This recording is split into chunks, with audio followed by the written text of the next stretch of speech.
And when the queen of Sheba heard of the fame of Solomon concerning the name of the Lord, she came to prove him with hard questions. And she came to Jerusalem with a very great train, with camels that bear spices, and very much gold, and precious stones, and when she was come to Solomon, she communed with him of all that was in her heart. And Solomon told her all her questions, there was not anything hid from the king, which he told her not. And when the queen of Sheba had seen all Solomon's wisdom, and the house that he had built, and the meat of his table, and the sitting of his servants, and the attendance of his ministers, and their apparel, and his cupbearers, and his ascent by which he went up unto the house of the Lord, there was no more spirit in her. And she said to the king, It was a true report that I heard in mine own land of thy acts and of thy wisdom. Howbeit I believed not the words, until I came, and mine eyes had seen it, and, behold, the half was not told me, thy wisdom and prosperity exceedeth the fame which I heard. Happy are thy men, happy are these thy servants, which stand continually before thee, and that hear thy wisdom. Blessed be the Lord thy God, which delighted in thee, to set thee on the throne of Israel, because the Lord loved Israel forever, therefore made he thee king, to do judgment and justice.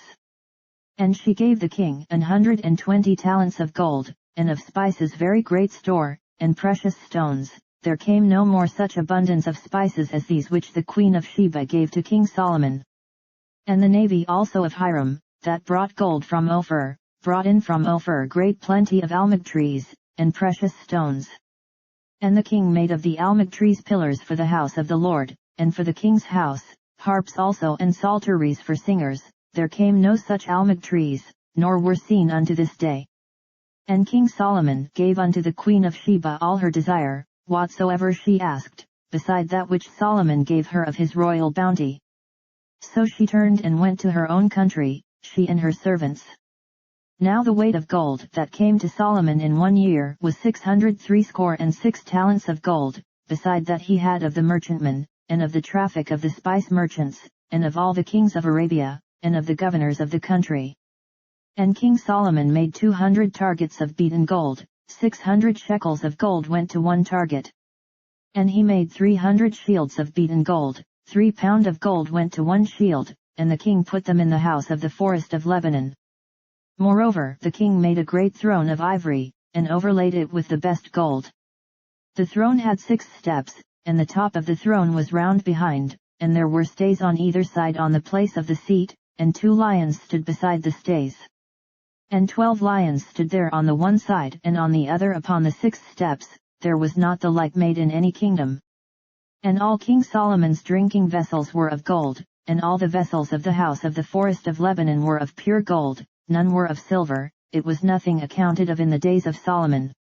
For the king had at sea a navy of Tarshish with the navy of Hiram, once in 3 years came the navy of Tarshish, bringing gold, and silver, ivory, and apes, and peacocks. So King Solomon exceeded all the kings of the earth for riches and for wisdom. And all the earth sought to Solomon, to hear his wisdom, which God had put in his heart. And they brought every man his present, vessels of silver, and vessels of gold, and garments, and armor, and spices, horses, and mules, a rate year by year. And Solomon gathered together chariots and horsemen, and he had 1,400 chariots, and 12,000 horsemen, whom he bestowed in the cities for chariots, and with the king at Jerusalem. And the king made silver to be in Jerusalem as stones, and cedars made he to be as the sycamore trees that are in the vale, for abundance. And Solomon had horses brought out of Egypt, and linen yarn, the king's merchants received the linen yarn at a price. And a chariot came up and went out of Egypt for 600 shekels of silver, and an horse for 150, and so for all the kings of the Hittites, and for the kings of Syria, did they bring them out by their means.